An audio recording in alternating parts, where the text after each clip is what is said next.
یا خدا تو ہی میرے علم کو بالا کر دے، یا خدا تو ہی میرے علم کو بالا کر دے، دین کی شمع سے دل میرا اجالا کر دے، دین کی شمع سے دل میرا اجالا کر دے۔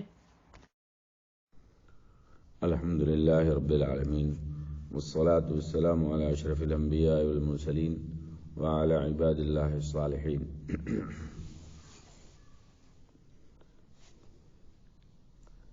بسم اللہ الرحمن الرحیم۔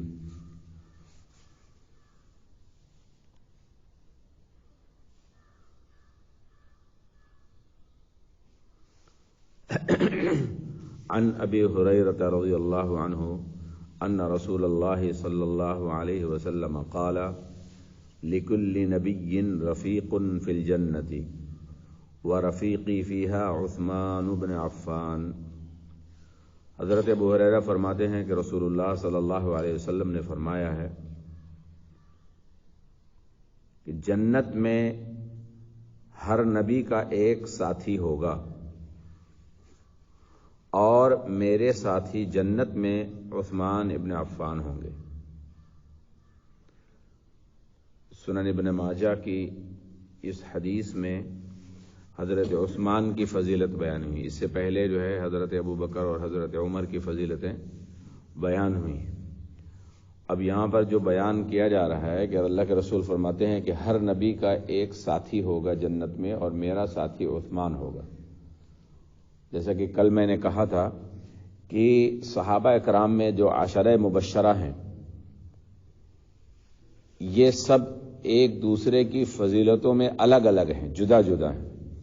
جیسے ہاتھ میں انگلیاں ہیں نا، تو پانچوں انگلیاں اپنا کام کرتی ہیں لیکن سب انگلیاں ہی کہلاتی ہیں۔ ان پانچوں میں کسی کو چوٹ لگے گی تو تکلیف ہاتھ کو ہوگی،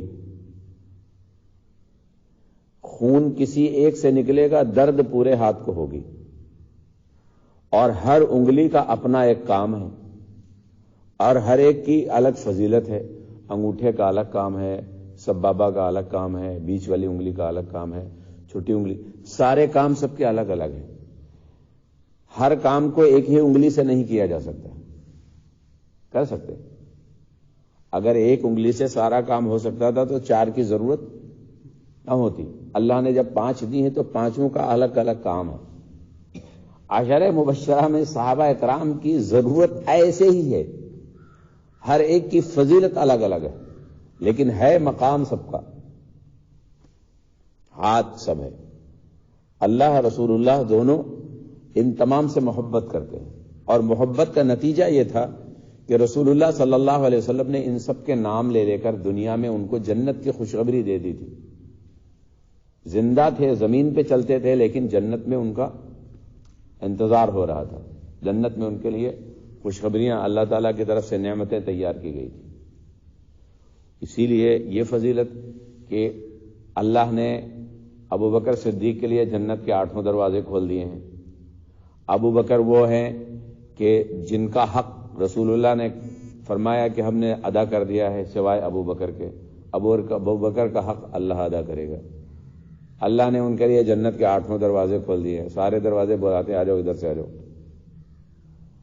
حضرت عمر رضی اللہ عنہ کا مقام الگ ہے، ان کے لیے جنت میں محل رسول اللہ صلی اللہ علیہ وسلم نے معراج میں دیکھا اور ان کو بتایا کہ میں چاہ رہا تھا کہ میں تمہارے محل میں داخل ہو جاؤں، میرا جی چاہتا تھا کہ میں تمہارے محل کی زیارت کروں، دیکھ کر آؤں، لیکن وہاں ایک عورت کو میں وضو کرتے ہوئے دیکھا تو میں نے اس سے پوچھا یہ محل کس کا ہے؟ تو بتایا عمر کا ہے۔ تو میں چاہا کہ اندر جاؤں، لیکن اے عمر مجھے تیری غیرت یاد آ گئی تو میں اس لیے میں وہاں نہیں گیا، واپس آ گیا۔ حضرت عمر سن کر رونے پڑے کہ اللہ کے رسول میرے ماں باپ آپ پر قربان ہوں، میں آپ سے غیرت کروں گا، انا اغار علیک یا رسول اللہ، اللہ کے رسول میں آپ سے اس طرح کی وہ کروں گا۔ یہ سب کے مقام الگ الگ ہیں۔ اب حضرت عثمان کے بارے میں فرماتے ہیں رفیق فی الجنت، کہ میری جنت میں رفاقت ہوگی، میرا دوست ہوگا، میرا ساتھی ہوگا، حضرت عثمان ہوں گے. اور حضرت عثمان کی جو فضیلتیں رسول اللہ صلی اللہ علیہ وسلم نے بیان کی ہیں، یہ بدبخت شیعہ قوم کی کتابوں کے اندر موجود ہے. شیخ مفید کی الارشاد، اصول کافی، یہ شیعوں کی جو بڑی کتابیں ہیں، ان کتابوں کے اندر ایسے ایسے دلائل موجود ہیں کہ اگر وہ پڑھ لیں تو خود مسلمان ہو جائیں. کہ حضرت عثمان کے بارے میں کہ رسول اللہ صلی اللہ علیہ وسلم نے فرمایا عثمان فی الجنہ، عثمان جنت میں ہوں گے. اور منبر پہ بیٹھ کر رسول اللہ صلی اللہ علیہ وسلم نے 9 مرتبہ فرمایا تھا، 9 مرتبہ منبر پر کھڑے ہو کر کہا تھا عثمان فی الجنہ، عثمان فی الجنہ. ما بعد عمل اليوم قط، کہ اگر عثمان زندگی میں آج کے بعد کوئی کام نہ کرے. یہ غزوہ تبوک کا موقع تھا جب حضرت عثمان نے 1000 اشرفیاں، 1000 دینار، 1000 غلام، 1000 گھوڑے، 1000 اونٹ، مطلب لین لگا دی تھی چندے کی. جب رسول اللہ صلی اللہ علیہ وسلم نے کوئی فرمائش کی، عثمان میری طرف سے اللہ، اس وقت وہ دامن میں لے کر رسول اللہ صلی اللہ علیہ وسلم وہ ساری اشرفیاں اور اپنے ہاتھوں سے اچھالتے جاتے تھے، عثمان فی الجنہ، عثمان فی الجنہ، جنت میں ہوگا. اسی وقت یہ فرمایا تھا ما عمل بعد اليوم، کہ اگر آج کے بعد، یہ عثمان کی زندگی کا وہ دن ہے کہ اگر آج کے بعد وہ اچھے کام کرنا چھوڑ دے، اس کے باوجود بھی جنت میں لے جائے گا محمد، ان کا ہاتھ پکڑ کر جنت میں لے جاؤں گا میں. یہ ایسی فضیلتیں ہیں ان کی. اور یہ ایسا نہیں کہ شیعہ نہیں جانتے ہیں، جانتے ہیں. شیعوں میں جو کیٹیگری ہے وہ الگ الگ ہے. ایک تو وہ شیعہ ہیں جو پڑھے لکھے ہیں، عالم ہیں یا دین کے جانکار ہیں، اور ایک شیعہ وہ ہیں جو بالکل ان پڑھ ہیں. جیسے مسلمانوں میں جاہل قسم کے لوگ ہیں جو زیادہ فتوے داغتے ہیں، شیعوں میں بھی ایسے ہی لوگ ہیں. تو مجرم وہ لوگ ہیں جو علم رکھ کر بدتمیزی کرتے ہیں صحابہ کرام کے بارے میں. ان کا مسلمان ہونا کہیں سے ثابت نہیں ہو سکتا، وہ کافر ہے میرے نزدیک. جو صحابہ کرام کے بارے میں بدتمیزیاں کرتے ہیں، گالیاں بکتے ہیں، ان کو لعن طعن کرتے ہیں اور مرتد اور کافر کہتے ہیں، میرے نزدیک وہ خود کافر ہیں، کیونکہ انہوں نے قرآن کا انکار کیا، احادیث کا انکار کیا. کیوں؟ جب صحابہ کی فضیلتیں قرآن بیان کرتا ہے، صحابہ کی فضیلتیں احادیث بیان کرتی ہیں، تو اس کو نہ ماننے والا کافر نہیں ہے. ان کے کفر کے لیے اتنا ہی کافی ہے. حضرت عائشہ صدیقہ رضی اللہ عنہا پر انہوں نے الزام لگایا ہے نا، زانیہ قرار دیا، اور اللہ تعالیٰ نے حضرت عائشہ کی براءت میں، ان کی پاکی میں، ان کی عصمت محفوظ ہونے کے بارے میں 10 آیتیں سورہ نور میں اللہ تعالیٰ نے نازل کر دی. پاکی اللہ نے بیان کی کہ عائشہ پاک ہے. اور حضرت عمر نے رسول اللہ صلی اللہ علیہ وسلم کو یقین دلا دیا کہ اللہ کے رسول جب سب سے مشورہ کیے کہ کیا کروں، حضرت علی نے سے مشورہ کیا تو انہوں نے کہا کہ آپ طلاق دے دیجیے، چھوڑ دیجیے، جب زنا کی تہمت لگی تھی. حضرت عمر سے مشورہ کیا کروں. حضرت عمر نے کہا اللہ کے رسول مجھے یہ بتائیے، آپ سچے رسول ہیں؟ بولے ہاں میں سچا رسول ہوں. آپ پاک ہیں؟ ہاں میں پاک ہوں. تو آپ نے یہ کیسے سوچ لیا کہ آپ کو اللہ ناپاک بیوی دے گا؟ اتنا پیارا جواب. آپ سچے رسول ہیں، آپ پاک ہیں، جب آپ پاک ہیں تو آپ کو اللہ تعالیٰ ناپاک بیوی کیسے دے دے گا؟ ایسے کیسے سوچ لیا آپ؟ وہ ادھر شرح صدر ہو گیا.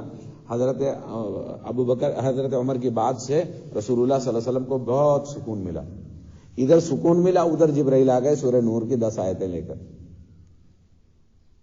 یہ تو تہمت لگائی جا رہی، الزام لگایا جا رہا ہے، ایسی بات ہے، ایسی بات ہے، ایسی بات ہے، ایسی بات ہے.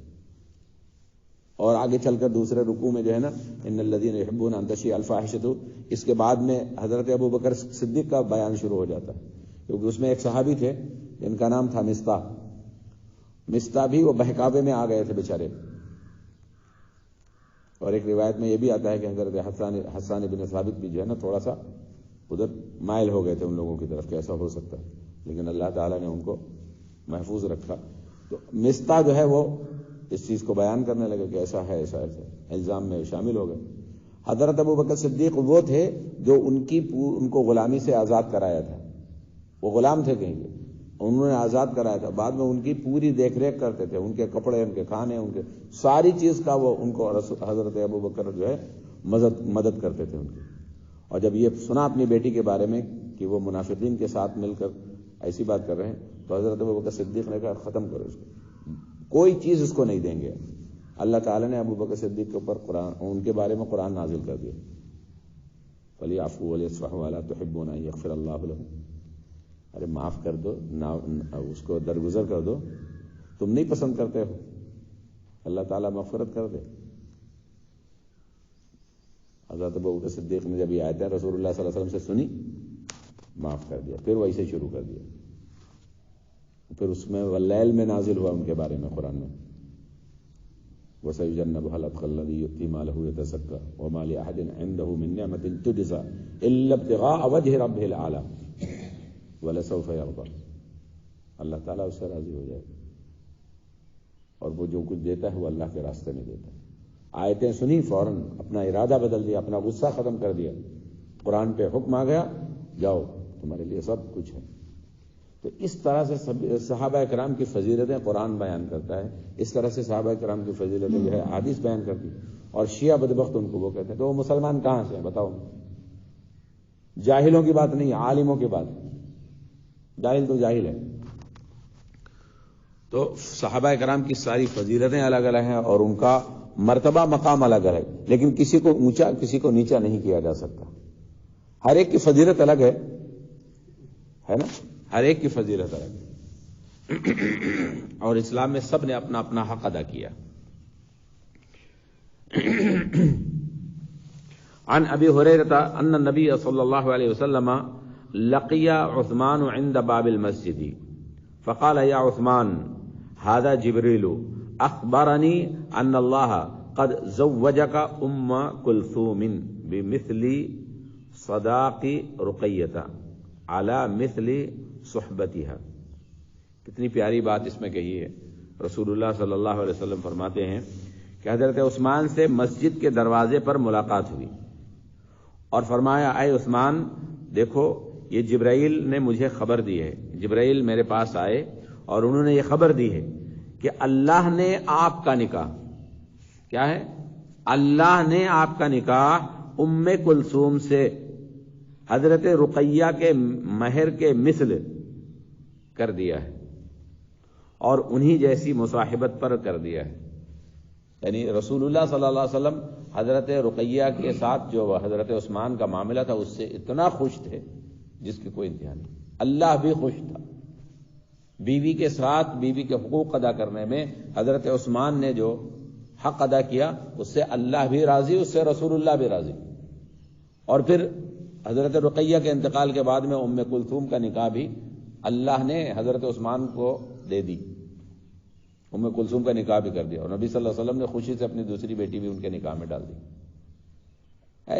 ایسی فضیلتیں بیان ہیں، اور جبرائیل خبر دے رہے ہیں، رسول اللہ اس خبر کو عثمان تک پہنچا رہے ہیں، اللہ نکاح کر رہا ہے، کیا فضیلت، کیا مقابلہ ہے کسی کا۔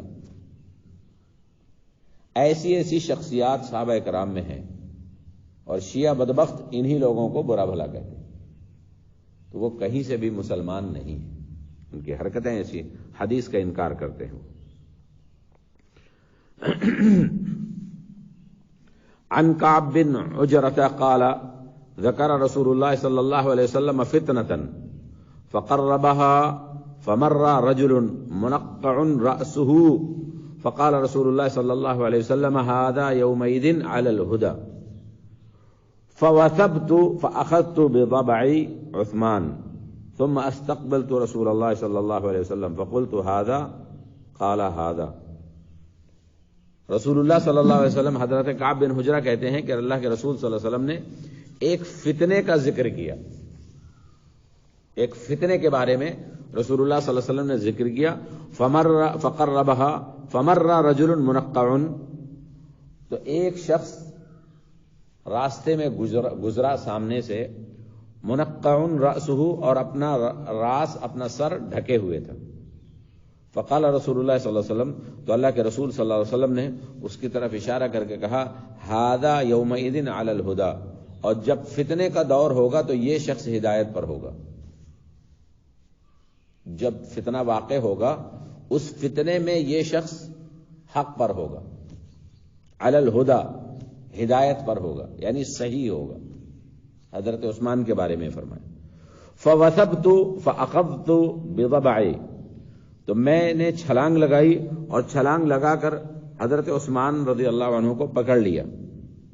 ثم استقبلت رسول اللہ صلی اللہ علیہ وسلم، پھر رسول اللہ صلی اللہ علیہ وسلم کے پاس ان کو لے کر آئے. فقلت هذا، اللہ کے رسول یہ ہے؟ قال هذا، ہاں یہی ہے. جس دن فتنہ واقع ہوگا، جب اس فتنے میں جو کچھ ہوگا اس میں ہدایت پر عثمان ہوں گے. اب اس کے بارے میں یہ آج کی جو آخری حدیث ہے، اس کو سننے کے بعد میں اس فتنے کے بارے میں بھی پتہ چل جاتا ہے. عن عائشہ رضی اللہ عنہا قالت قال رسول اللہ صلی اللہ علیہ وسلم یا عثمان ان ولاک اللہ هذا الامر یوما فارادک المنافقون ان تخلع قمیصک الذی قمصک اللہ فلا تخلعه يقول ذلك 3 مرات. قال النعمان فقلت لعائشة ما منعك أن تعلمي الناس فقالت انسیته. حضرت عائشہ صدیقہ رضی اللہ عنہ کہتی ہیں کہ رسول اللہ صلی اللہ علیہ وسلم نے ایک بار حضرت عثمان سے فرمایا، حضرت عثمان سے کہا یا عثمان، اے عثمان، ان واللہ اللہ هذا الامر، کہ اللہ تعالی اگر تمہیں ولی امر بنا دے، واللہ اللہ هذا الامر یومن، اگر تم کو کسی دن اللہ تعالی خلیفہ بنا دے، امیر المومنین بنا دے، خلافت عطا فرمائے، حاکم بنا دے، تو کیا کرنا؟ تو اس دن فارادک المنافقون، تو منافقوں کا یہ ارادہ ہوگا ان تخلع قمیصک الذی قمصک اللہ، کہ اللہ تعالیٰ نے جو تمہیں قمیص پہنائی ہے وہ تمہاری قمیص کو اتارنا چاہیں گے، یعنی تمہاری خلافت کو چھیننا چاہیں گے. یہ اللہ نے تمہیں دی ہے. پہلے کہا ان واللہ اللہ، کہ اللہ تعالیٰ اگر تمہیں ولی بنا دے، تمہیں ولی الامر بنا دے، تمہیں حاکم بنا دے، تمہیں خلیفہ بنا دے، امیر المومنین بنا دے، تو تم اس وقت تمہارے خلاف منافق چاہیں گے کہ تم اس خلافت سے دستبردار ہو جاؤ اور چھوڑ دو، اس کو اپنے ہاتھ کھینچ لو، استعفیٰ دے دو، اس کو قبول نہ کرو، کیونکہ یہ قمیص تمہیں اللہ نے پہنائی ہے، یعنی یہ ذمہ داری اللہ نے تمہیں ڈالی ہے. ان تخلع قمیصک الذی قمصک اللہ فلا تخلعہ، تو خبردار تم اس سے دستبردار نہ ہونا، اس کو چھوڑنا نہیں. اگر اللہ نے تمہیں بنایا ہے تو اس کو چھوڑنا نہیں. یقول ذلک 3 مرات، پھر رسول اللہ صلی اللہ علیہ وسلم نے یہ بات 3 مرتبہ دہرائی کہ جو عہدہ تمہیں اللہ نے دے دیا ہے، منافق اس سے چاہیں گے کہ اس عہدے کو چھوڑ دو، لیکن تم چھوڑنا نہیں، تم چھوڑنا نہیں، تم چھوڑنا نہیں، 3 بار یہ فرمایا. تو حضرت نعمان بن بشیر کہتے ہیں فقلت لعائشہ ما منعک ان تعلمی، کہ تمہیں کس بات نے یہ لوگوں کو بتانے سے روک دیا؟ تو انہوں نے کہا کہ مجھے بھلا دیا گیا، میں بھلا دی گئی تھی، یعنی یہ بات مجھے معلوم تھی لیکن اللہ تعالیٰ نے مجھے یہ بات بھلا دی تھی جب تک کہ یہ فتنہ نہیں ہوا. اب یہاں پر واضح ہو گیا کہ کون حق پر تھا اور کون باطل پر تھا. سلمان ندوی جیسا بے وقوف انسان حضرت امیر معاویہ کو باطل قرار دیتا ہے، حضرت علی کو حق پر قرار دیتا ہے نا. تو جن لوگوں نے حضرت عثمان کا قتل کیا، رسول اللہ صلی اللہ علیہ وسلم نے اس حدیث میں کیا بتایا کہ جو لوگ حضرت عثمان کی خلافت کو چھیننے آئیں گے وہ حق پر نہیں، منافق ہوں گے. اور ہدا پر، ہدایت پر کون ہوگا؟ حضرت عثمان ہوں گے. یہ وہ شخص ہے جو ہدایت پر ہوگا. اب سلمان ندوی سے کوئی پوچھے کہ یہ حدیثیں تم نے نہیں پڑھی، تمہارے سامنے نہیں گزری، ان حدیثوں کے بارے میں تمہارا کیا خیال ہے؟ رسول اللہ عثمان کا نام لے کر کہتے ہیں کہ یہ حق پر، یہ ہدایت پر. اور شیعہ بدبخت اور اس میں کچھ بریلوی اور کچھ اس جیسے مولوی، وہ دنیا کو دکھانے کے لیے یا شیعوں کو راضی کرنے کے لیے یا حکومت کے راضی کرنے کے لیے یا اپنے فرقے کو اٹھانے کے لیے، یہ جو بھی ہو مصلحت ان کی وہ جانے، لیکن کیا ان کی سمجھ میں یہ بات نہیں آتی کہ حضرت عثمان رضی اللہ عنہ کے بارے میں قرآن کیا کہتا ہے، حدیث کیا کہتی ہے، اور حضرت عثمان کو ناحق اور ادھر کا وہ فرقہ باغیہ اور وہ باغی ہیں، حضرت امیر معاویہ کو باغی بتا دیا. اور شیعہ بدبخت جو ہے نا، یہ 3 لوگوں کو بہت گالیاں دیتے ہیں. ایک حضرت امیر معاویہ، دوسرے حضرت عبداللہ عمرو بن عاص، اور تیسرے حضرت عثمان غنی رضی اللہ عنہ. اور مودودی نے اس کا بیج بویا ہے. خلافت اور ملوکیت کے اندر سلمان ندوی کی جتنی تقریریں کی گئی ہیں صحابہ کے بارے میں، وہ سب خلافت و ملوکیت سے لی گئی. اور خلافت و ملوکیت مولانا مودودی کی 2 جلدوں میں کتاب ہے، جس کے اندر صحابہ کرام کے بارے میں بالکل یک طرفہ بیان کیا انہوں نے. حضرت علی کو اونچا کیا ہے اور سارے صحابہ کو نیچا کیا. اور حضرت عثمان کے بارے میں تو کہا کہ بیت المال کو اپنی لونڈی رکھ دے. بہرحال یہ لمبی ایک گفتگو ہے، اس پہ کئی خطبے کی دیے جا سکتے ہیں. اس پہ مودودی یہ جماعت اسلامی کے بانی ہیں، مودودی جماعت اسلامی کے بانی ہیں. لیکن جب خلافت اور ملوکیت لکھی ہے تو شیعوں نے بڑے انعامات دیے تھے اس کو، بڑے انعامات دیے تھے. خمینی اس زمانے کا تھا تو خمینی نے بہت کہا تھا کہ لو بھائی، اب تو گھر کا بھیدی لنکڑ ہے، اب تو تمہارے گھر کے لوگ گواہی دے رہے ہیں کہ شیعہ حق پر ہیں. بہت انعام کرام کیا تھا بھائی اس نے. اور یہاں کچھ لوگوں نے ذہنی طور سے ان کا توازن بگڑا ہوا تھا، وہ کہنے لگے حق بیان کر دیا، حق بیان. اچھا، اس کے پاس حق آ گیا. باقی صحابہ کے بعد تابعین کے بعد ائمہ کے بعد محدثین، ان کو کسی کو حق پتہ نہیں چلا. یہ ایک شیطانی فرقہ ہے جو صحابہ کرام کے بارے میں بدظنی رکھتا ہے اور مسلمانوں کو بدظن کرتا ہے. اور ہم سمجھتے ہیں صحابہ کرام کے بارے میں اپنا ایمان مت کھو. میں تمام مسلمانوں سے یہ امید رکھتا ہوں کہ صحابہ کرام کے بارے میں اپنا زبان مت کھولو، ورنہ لعنتی بن جاؤ گے، کہیں منافق قرار دیا جاؤ گے، کہیں مشرک قرار دیا جاؤ گے، کہیں کافر قرار دیا جاؤ گے.